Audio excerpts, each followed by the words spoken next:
Romanos, capítulo 9.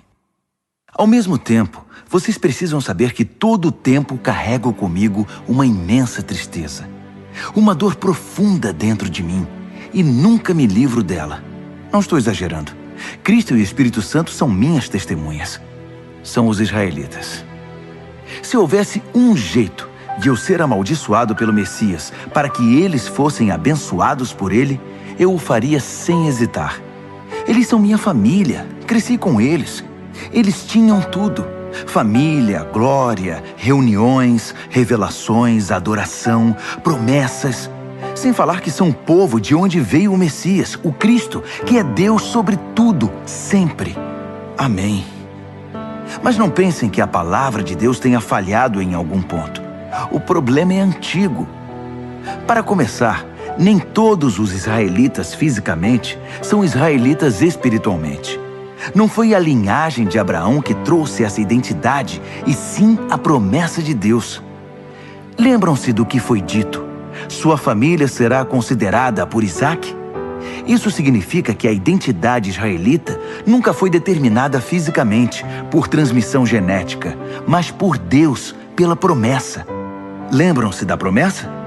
Quando eu voltar no próximo ano por esta época, Sara terá um filho.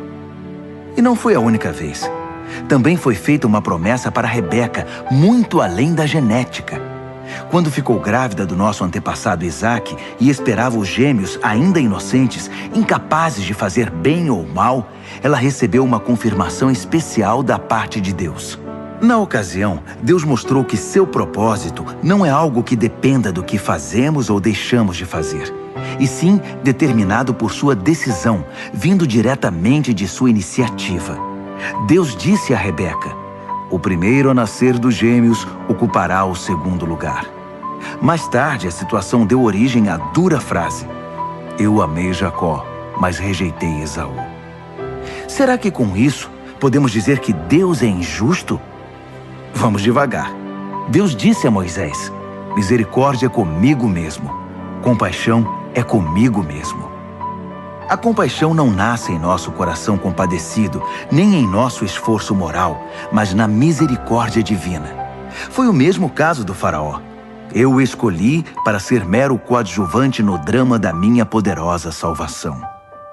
Tudo o que estamos dizendo é que Deus tem a primeira palavra, iniciando a ação, na qual fazemos nossa parte para o bem ou para o mal. Então você pergunta: como pode Deus nos culpar por qualquer coisa se Ele está no controle de tudo? Se as grandes decisões já foram tomadas, que temos nós com isso? Calma. Quem você pensa que é para argumentar com Deus? Por algum instante você achou que algum de nós sabe o bastante para questioná-lo? O vaso não se dirige aos dedos que o moldaram dizendo: por que você me deu essa forma? Não é óbvio que o oleiro tem todo o direito de transformar um pedaço de argila num vaso de flores e outro numa panela de cozinhar feijão? Se Deus precisa de um pote especial para a sua ira e outro para a sua bondade gloriosa, não estará Ele certo? O mesmo Ele fez com os judeus, mas também acontece com outros povos. Oséias deixa isso claro: eu chamarei os sem nome e os nomearei. Chamarei os desprezados e os farei amados. No lugar em que gritaram: você não é ninguém, eles chamam vocês de filhos do Deus vivo. Isaías mantém a ênfase. Se cada grão de areia da praia fosse numerado e a soma chamada escolhidos de Deus, eles seriam ainda números, não nomes. A salvação vem por escolha pessoal.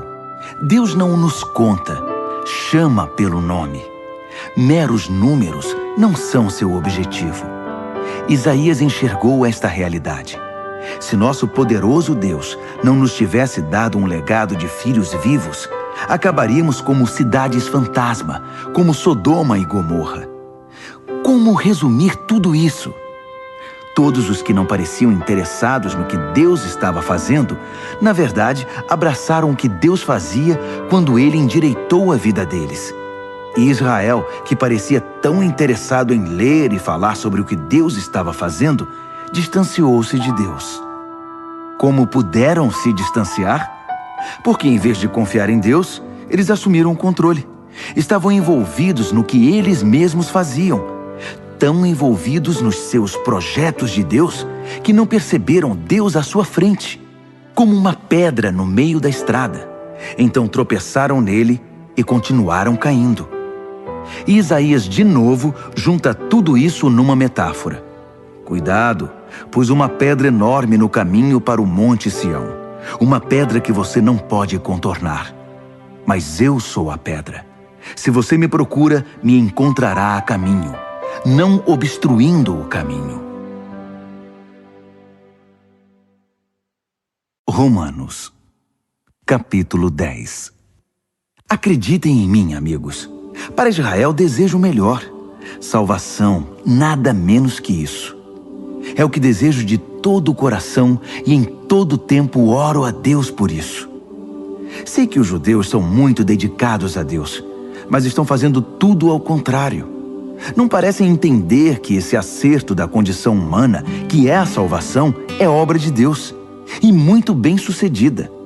Eles montam suas lojas de salvação ao longo da rua e apregoam sua mercadoria. Após todos esses anos de recusa em se relacionar com Deus, nos termos dele, insistindo em fazer tudo à sua maneira, eles nada conseguiram como resultado. A revelação anterior tinha a intenção de nos deixar preparados para o Messias, apenas isso. Ele então iria consertar a situação dos que crescem nele. Moisés escreveu que quem insiste em usar o código da lei para viver de maneira correta diante de Deus, logo descobre que não é tão fácil. Cada detalhe da vida é minuciosamente regulamentado. Mas confiar em Deus para moldar a vida correta em nós é uma história diferente. Não se trata de uma escalada perigosa até os céus ou de uma perigosa descida ao abismo para trazer de lá o Messias. Então, o que exatamente Moisés estava dizendo? A palavra que salva está bem aqui, tão próxima quanto a língua da boca, tão próxima quanto o coração do peito. É a palavra da fé, que aceita que Deus trabalhe e acerte as coisas para nós. Essa é a essência da nossa pregação. Diga a Deus as palavras de boas-vindas. Jesus é meu Senhor. Receba de corpo e alma a obra de Deus, seu agir em nós, como no ato de ressuscitar Jesus. É isso. Você não está fazendo nada. Está simplesmente pedindo ajuda a Deus e confiando nele para que ele o faça. Salvação é isso. Com todo o seu ser, você aceita o agir de Deus para consertar a situação e pode dizer em alto e bom som: Deus acertou tudo entre mim e ele. As Escrituras garantem: ninguém que confie em Deus de todo o coração irá se arrepender disso. Isso não mudou. Não importa qual seja o antecedente religioso de alguém. O mesmo Deus é por todos nós, agindo do mesmo modo, com incrível generosidade para com todos os que buscam sua ajuda. Todo aquele que clamar, socorro Deus, alcançará ajuda. Mas como o povo pedirá ajuda se não sabe em quem confiar? E como saberão em quem confiar se nunca ouviram falar do único que é digno de confiança? E como poderão ouvir se ninguém contar a vocês? E como alguém contará a vocês, a não ser que alguém o envie? É por isso que as Escrituras exclamam: uma visão de tirar o fôlego, uma imensa multidão anunciando a todos as coisas maravilhosas de Deus. Mas nem todos estão preparados para ver, ouvir e agir. Isaías perguntou o que todos nós em algum momento perguntamos: Deus, será que alguém se importa? Será que alguém está ouvindo ou acreditando numa única palavra de tudo isso? A questão é a seguinte: antes de crer, você tem de ouvir. E a não ser que a palavra de Cristo seja pregada, não há nada para ouvir. Mas não são inúmeras as oportunidades que Israel tem de ouvir e entender o que está acontecendo? Inúmeras, eu disse. As vozes dos pregadores se foram pelo mundo, sua mensagem pelos 7 mares da terra. Então, a grande pergunta é: por que Israel não entendeu que não tinha espaço nessa mensagem? Moisés acertou quando predisse: quando vir Deus alcançar todos aqueles a quem você considera inferiores, estranhos, você irá morrer de inveja. Quando vir Deus alcançar os povos que você considera ignorantes espirituais, você vai ficar furioso. Isaías ousa pronunciar as seguintes palavras de Deus: povos me encontraram e me receberam, povos que nunca haviam me procurado. E eu encontrei e recebi povos que nunca antes haviam perguntado a meu respeito. Então ele conclui com uma acusação: dia após dia, chamei Israel de braços abertos, e para minha tristeza, não vi resposta a não ser puro desdém. Romanos, capítulo 11. Será que isso significa que Deus está tão farto de Israel que não quer mais nada com eles? É claro que não. Lembrem-se de que quem escreve estas coisas é um israelita, um descendente de Abraão, da tribo de Benjamim. Mais judeu, impossível. Não estamos, portanto, falando de rejeição. Deus está muito envolvido com Israel. Investiu demais nesse povo para desistir agora. Elias, angustiado por causa desse mesmo Israel, clamou em oração: Deus, eles mataram teus profetas, destruíram teus altares. Só eu sobrevivi e agora eles estão atrás de mim. Lembram-se da resposta de Deus? Eu ainda tenho 7.000 que não desistiram. 7.000 que são leais até o fim. É a mesma coisa hoje. Ainda há uma minoria fiel e atuante. Talvez não muitos. Provavelmente mais do que vocês pensam. Eles estão firmes, não por causa do que pensam que ganharão com isso, mas porque estão convencidos da graça e do propósito de Deus em chamá-los. Se estivessem pensando apenas nos próprios interesses, já teriam largado tudo há muito tempo. O que aconteceu então? Bem, quando Israel tentou se acertar com Deus por esforço próprio, perseguindo os próprios interesses, não obteve sucesso. Os escolhidos de Deus foram os que deixaram Deus buscá-los pelo interesse que tem por eles. Como resultado, receberam o selo de aprovação. O Israel interesseiro tornou-se insensível a Deus. Moisés e Isaías comentaram a respeito. Farto de suas reclamações e do seu egoísmo, Deus obscureceu sua visão e entorpeceu seus ouvidos. Trancou-os numa sala de espelhos, e eles estão lá até hoje. Davi estava preocupado com a mesma coisa. Tomara que adoeçam ao comer a comida preparada por eles mesmos, que quebrem a perna andando em seus caminhos egoístas. Tomara que fiquem cegos ao contemplar seus espelhos, que tenham úlceras ao brincar de Deus. A próxima questão é: os judeus foram derrotados, excluídos para sempre? A resposta é um enfático não. Ironicamente, eles deixaram a porta aberta quando saíram, e os de fora entraram. O resto, vocês sabem. Os judeus começaram a pensar que talvez tivessem perdido uma coisa boa. Mas se a saída deles impulsionou essa migração mundial de não-judeus para o reino de Deus, imaginem o efeito da volta deles. Que lindo retorno será! Mas não quero continuar falando deles. São vocês, os de fora, que me preocupam. Minha tarefa pessoal se concentra nos chamados de fora. Por isso me esforço ao máximo quando estou entre meus parentes israelitas, os chamados de casa, esperando que eles percebam o que estão perdendo e queiram se envolver com o que Deus está fazendo. Se a queda deles iniciou essa migração em escala mundial, sua recuperação produzirá algo ainda maior: uma volta em massa para casa. Se a primeira coisa que os judeus fizeram, ainda que prejudicial para eles, resultou no bem de vocês, pensem no que acontecerá quando eles acertarem o passo. Tudo isso provém de uma raiz santa, plantada e cuidada por Deus. Se a raiz principal da árvore é santa, há espaço para frutos santos.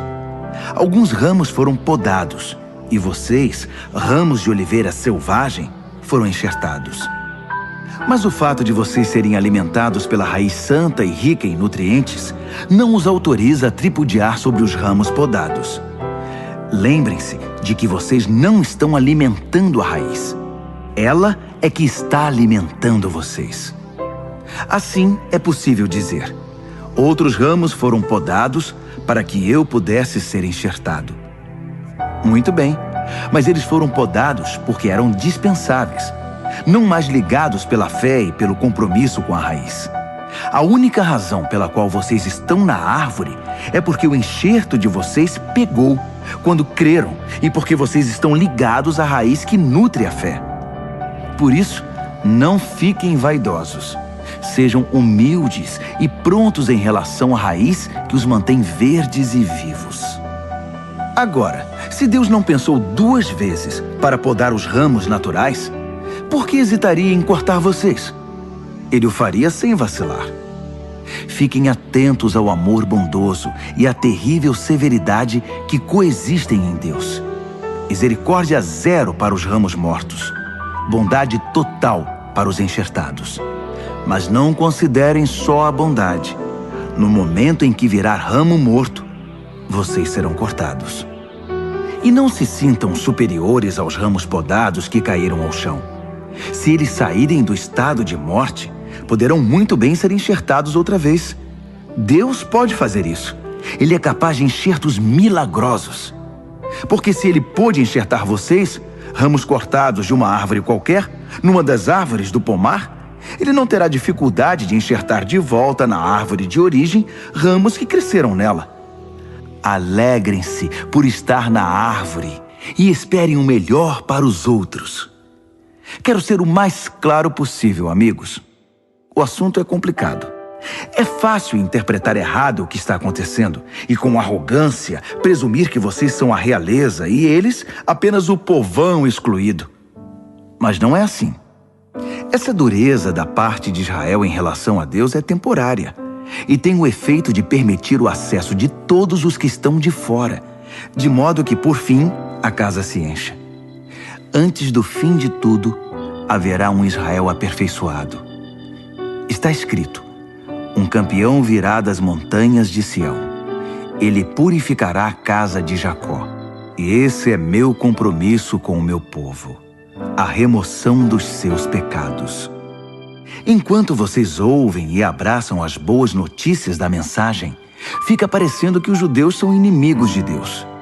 Mas visto da perspectiva de longo alcance do propósito abrangente de Deus, eles continuam sendo os mais antigos amigos de Deus. Os dons e o chamado de Deus têm garantia total. Jamais são cancelados. Houve uma época, não muito tempo atrás, em que vocês estavam separados de Deus. Mas depois, os judeus fecharam a porta para Deus e houve uma abertura para vocês. Agora, eles estão de fora, mas com a porta aberta para vocês, eles têm ainda a opção de voltar. De algum modo, Deus permite que todos nós conheçamos o que é estar de fora, para que Ele, pessoalmente, possa abrir a porta e nos receber de volta. Vocês, por acaso, já viram algo que se compare à graça generosa de Deus ou à sua profunda sabedoria? É algo acima da nossa compreensão, que jamais entenderemos. Há alguém que possa explicar Deus? Alguém inteligente o bastante para lhe dizer o que fazer? Alguém que tenha feito a ele um grande favor? Ou a quem Deus tenha pedido conselho? Tudo dele procede. Tudo acontece por intermédio dele. Tudo termina nele. Glória para sempre. Louvor para sempre. Amém. Amém. Amém.